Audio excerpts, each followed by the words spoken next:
بس یہ سوچ کر چلی اور کمرے میں گئی اس نیت کے ساتھ کہ بچوں کی زندگی تو بچ جائے گی نا. کھڑی ہوئی تو کہا خدا کے لیے رحم کر. اس نے کہا میں نے کہہ دیا نا, تو میری خواہش پوری کر دے, ہر خواہش میں تیری پوری کر دوں گا. جیسے ہی منہ سے جملہ نکلنے والا تھا کہ ٹھیک ہے میں تیار ہوں, دل کے اندر کا خوف خدا اس کے ضمیر کو جھنجھوڑتا ہے اور اس کے ذہن میں ایک بات آتی ہے کہ رسول اللہ کا فرمان ہے جو اللہ سے ڈر کر گناہ چھوڑ دے اللہ اسے ایسی جگہ سے روزی دیتا ہے جہاں اس کا گمان بھی نہیں جاتا. اور پھر کیا ضروری ہے کہ بچوں کو غذا مل جائے گی تو وہ نہیں مریں گے؟ بھوکا ہی مرتا ہے, کوئی ضروری نہیں ہے, پیٹ بھر کھانے والا بھی تو مر جاتا ہے. تو اس نے کہا اے نوجوان سن لے, اپنے ایک ایک بچے کو تڑپ تڑپ کر مرتا تو دیکھ لوں گی, لیکن کبھی اپنی اللہ کی نافرمانی نہیں کروں گی. دامن غیرت پر کبھی زنا کا دھبا لگنے نہیں دوں گی, اور اب کی بات میں واپس بھی نہیں آؤں گی. یہ کہہ کر کے پلٹی ہے اور سنت فاطمی گھر جا کر یوں ادا کرتے, بیٹو انتظار کرو ابھی کھانا آتا ہے. مصلی بچھایا, پیشانی کو سجدے میں رکھا, اللہ تو نے چونچ دیا ہے تو دانا بھی دے گا, میرے کریم میرے بچوں کے لیے کھانے کا انتظام کر دے. جملے مکمل نہ ہوئے تھے, دروازے پہ دستک ہوئی, سر اٹھا کر کے دروازہ کھولا, وہ جوان کھڑا تھا, اس کے ساتھ اور بھی اس کے نوکر تھے. لڑکی نے گرج کر پوچھا اب کیوں آیا ہے؟ کہا مجھے معاف کر دے, جب تو غریب ہو کر اللہ سے اتنا ڈرتی ہے, زنا نہیں کرتی, برائی نہیں کرتی, مجھے مالدار ہو کر اللہ سے کتنا ڈرنا چاہیے. آج کے بعد میرا دل بدل چکا ہے, اب تو کیا, میں کسی عورت کو بری نظر سے نہیں دیکھوں گا. میری بہن لے اور یہ تحفہ قبول کر لے, آج کے بعد میں تجھے بہن کہتا ہوں. لڑکی نے کہا رک جا, پھر سجدہ کیا شکر کا اور دعا کی اللہ اگر یہ اپنے قول میں سچا ہے تو اس پر دنیا کی اور جہنم کی دونوں آگ کو حرام کر دے. وہ جوان اپنے دوست سے کہتا ہے اللہ سے ڈرنے والی اس لڑکی کی دعا کا اثر ہے کہ میں دنیا کی آگ میں ہاتھ ڈالتا ہوں تو آگ میرے ہاتھ پہ اثر نہیں کرتی, امید ہے کہ جہنم کی آگ بھی مجھ پہ اثر نہیں کرے گی. عورت اگر سنور جائے, اللہ سے ڈر کر اپنے دامن کو گناہ سے بچا لے, اس کی دعا میں اتنی تاثیر ہے, جس کے لیے دعا کر دے اس پر دنیا اور آخرت کی جہنم آگ حرام ہو جائے, جہنم اور دنیا کی آگ حرام ہو جائے. اے میری قوم کی بیٹیوں, تم بہت بڑی ذمہ دار ہو, اٹھو عزم کرو, سیدہ فاطمہ کی کنیز بنو, ماں عائشہ کی کنیز بنو, کردار ام سلمہ کو زندہ کر دو, کردار زینب کو زندہ کر دو, ام کلثوم کا کردار یاد دلا دو, سکینہ کی یادیں تازہ کر دو, جو تمہیں دیکھے پکار اٹھے. جب 14.5 صدیاں بعد کی بیٹیوں کی یہ شان ہے تو نبی کی بیٹی سیدہ فاطمہ کی کیا شان ہوگی. چھوڑ دو موبائل کو, چھوڑ دو انٹرنیٹ کو, گندی تصویروں کا دیکھنا چھوڑ دو, سنیما میں جانا چھوڑ دو, انٹرنیٹ پر بیٹھنا چھوڑ دو, باریک اور پتلے لباس چھوڑ دو اور اللہ کی بارگاہ میں سچی توبہ کر لو. اس سے پہلے کہ موت کا فرشتہ آ کر کہے چل, تم پہلے ہی لوٹ جاؤ اللہ کی طرف, توبہ کر لو رب کی بارگاہ میں, تہجد گزار بن جاؤ, باوضو رہنے کی عادت ڈالو, روزانہ تلاوت قرآن مقدس کرو. اور مالدار بننا ہے نا, کوئی بڑی بات نہیں مالدار بننا. روزانہ سورہ واقعہ کی تلاوت عشاء کے بعد شروع کر دو اور 450 مرتبہ حسبنا اللہ و نعم الوکیل پڑھو. اللہ کی عزت کی قسم, مال چل کر نہ آئے تو پھر دامن پکڑ لینا.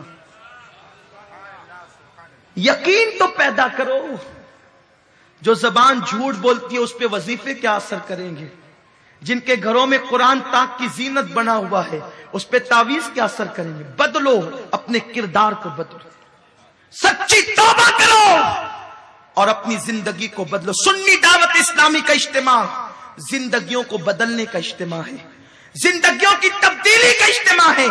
جو کچھ ہوا اس سے توبہ کرو. ابھی ہم دعا کریں گے, سچی توبہ آپ بھی کریں گے, ہم بھی. آپ یہ نہ سمجھنا کہ صرف آپ گنہگار ہیں, آپ سے بڑے گنہگار مجرم ہم لوگ ہیں. ہم بھی توبہ کریں گے، آپ بھی توبہ کریں۔ دنیا میں کوئی بندہ یہ نہیں کہہ سکتا اس دور میں میں نے گناہ نہیں کیے۔ اپنے آپ کو بے گناہ سمجھنا ہی سب سے بڑا گناہ ہے۔ تو میری بہنوں، ہم بھی کریں گے، آپ بھی۔ جب ہم جیسے مجرموں کو عزت مل سکتی ہے توبہ کی برکت سے، تو آپ کو کیوں نہیں ملے گی؟ آپ بھی توبہ کرو، بدلو، تبدیلی لاؤ، انقلاب لاؤ۔ پتلے دوپٹوں کو پھاڑ دو، جلا دو پتلے دوپٹوں کو، موٹے دوپٹے پہنو، ان برقعوں کو تاکوں کے اندر پھینک دو جن برقعوں کے اندر نگ اور زینت لگی ہوئی ہے۔ سادے ڈھیلے ڈھالے برقعے سلا لو، ایسے برقعے پہن کے نکلو پہچان نہ سکے کہ کون ہو۔ رنگین برقعے، کلر والے برقعے، ڈیزائن والے برقعے امام غزالی کے فتوے کے مطابق حرام ہے۔ بائیکاٹ کر دو ان برقعوں کا، مت نکلو گھروں سے، مت باتیں کرو مردوں سے، ضرورت پڑے تو سخت لب و لہجے میں ضرورت کے مطابق بات کرو۔ ایسی بن جاؤ کہ دنیا تمہارے پیر کا ناخون نہ دیکھ سکے، اور دنیا پکار اٹھے کہ واقعی اب بھاؤ نگر کی عورتیں، ارد گرد کی عورتیں فاطمۃ الزہرا کی کنیز بن گئی ہے۔ ورنہ سنو، شوہر کے گھر سے نکلنے کے بعد تم بھی کاروں میں بیٹھ کر، بائک پہ بیٹھ کر گھر سے نکلی تو زیادہ دن تک یہ ایام نہ رہیں گے۔ صدا عیش دورہ دکھاتا نہیں، گیا وقت پھر ہاتھ آتا نہیں۔ ایک دن وہ آئے گا کہ ایسا نہ ہو کہ ہاتھ میں بھیک کا کٹورا آ جائے۔ بس اختتام پر چلا ہوں۔ زلیخا کی بات میں نے کہی تھی، ہمارے ماں باپ قربان زلیخا پر۔ زلیخا نے بہت کچھ کیا جناب یوسف کو حاصل کرنے کے لیے، لیکن زلیخا پر ایک وقت ایسا آیا کہ مصر کے بازاروں میں زلیخا بھیک مانگتی تھی۔ وہ پاک دامن تھی، لیکن صرف یوسف کی محبت میں اتنی بدنامیاں لے لی کہ زلیخا بھیک مانگتی تھی مصر کے بازاروں میں۔ بوڑھی ہو گئی تھی، نابینا ہو گئی تھی آنکھوں سے، بھیک مانگتی تھی۔ میری بہنوں، اگر تھوڑا سا ناپسندیدہ عمل بلکہ خطا اجتہادی اگر زلیخا سے یوسف علیہ السلام کے حوالے سے ہو جائے تو اس کے ہاتھ میں بھیک کا کٹورا آ جاتا ہے۔ اگر آبروؤں کا سودا ہوگا تو دولت کیسے رہے گی؟ لیکن چونکہ زلیخا پاک دامن تھی، بار بار کہتا ہوں پاک دامن تھی، تو ایک دن یہ ہوا کہ جناب یوسف قحط ہو گیا تھا نا، آپ نے سنا ہوگا قحط سالی، سب کو بلا بلا کر کھلا رہے تھے، تو کسی نے کہا یوسف سب آتے ہیں کھانے، ایک بڑھیا نہیں آتی۔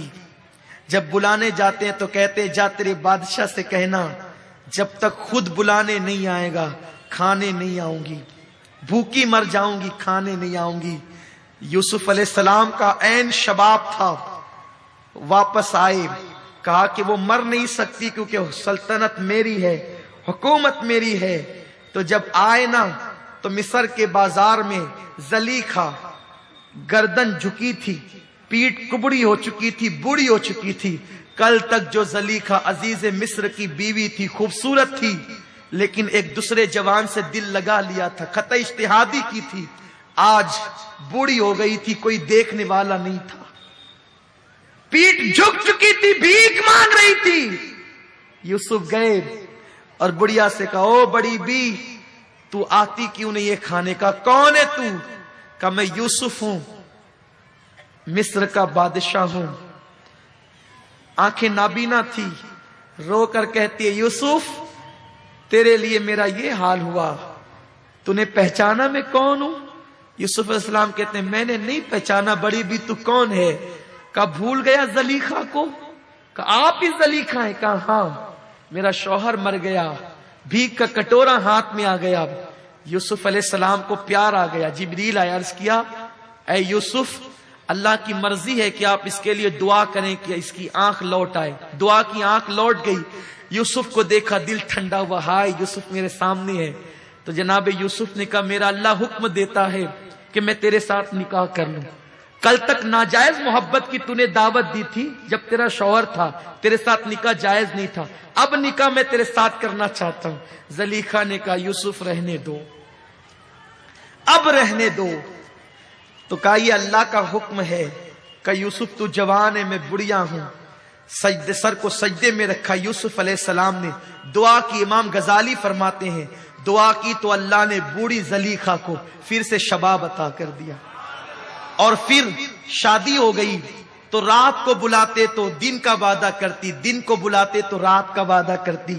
یوسف نے کہا واہ زلیخا، ایک دن وہ تھا کہ میرے لیے دروازے بند کر کے لبھاتی تھی، آج بلاتا ہوں تو آتی نہیں ہے۔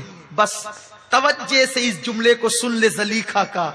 کہا کہ اس وقت تو زنا کے لیے، توجہ، اس وقت تو زنا کے لیے 7 کمروں میں تالے لگا کے بلاتی تھی، لبھاتی تھی، عورتوں کی انگلیاں کٹواتی تھی، مجھے جیل تک بھجوا دیا۔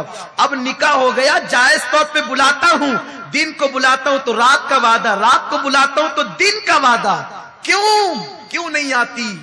جواب دیا زلیخا نے جب تک دل میں یار نہ بسا تھا تو تیری محبت میں گرفتار تھی، اب جو یار کے جلوے بس گئے تو اب کوئی چاہیے ہی نہیں۔ یہ مقام پر پہنچتا ہے بندہ جب خدا کا جلوہ، اس کے محبوب کی محبت دل میں بستی ہے۔ لیکن چونکہ ابھی تک زلیخا نے توحید کا مزہ نہ چکھا تھا تو یوسف علیہ السلام کو زنا کی دعوت دیتی تھی۔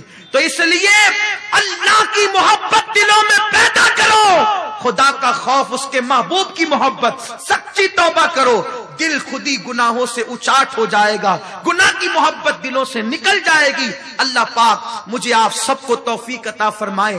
دوران گفتگو اگر کوئی غلطی ہو تو اللہ معاف فرمائے۔ کوئی بہن اٹھ کر کے نہیں جائے گی، اب اصل وقت آتا ہے مانگنے کا، اب اصل وقت آتا ہے توبہ کا۔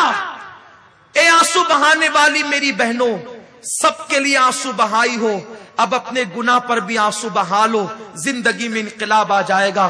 میں آپ سب کا شکریہ ادا کرتا ہوں، بہت خاموشی سے آپ نے فقیر کے بیان کو سماعت کیا، اللہ آپ کو جزائے خیر عطا فرمائے۔ وما علینا الا البلاغ۔ السلام علیکم ورحمۃ اللہ۔ رسالت کے پروانوں ہر سنیچر کو بعد نماز عشاء سنی دعوت اسلامی کے عالمی مرکز اسماعیل حبیب مسجد میں سنی اجتماع ہوتا ہے، آپ حضرات پابندی کے ساتھ اس میں شرکت فرمائیں۔ سنی دعوت اسلامی کی website sunni dawat islami.net پر وزٹ کریں اور بہت ساری دینی معلومات حاصل کریں۔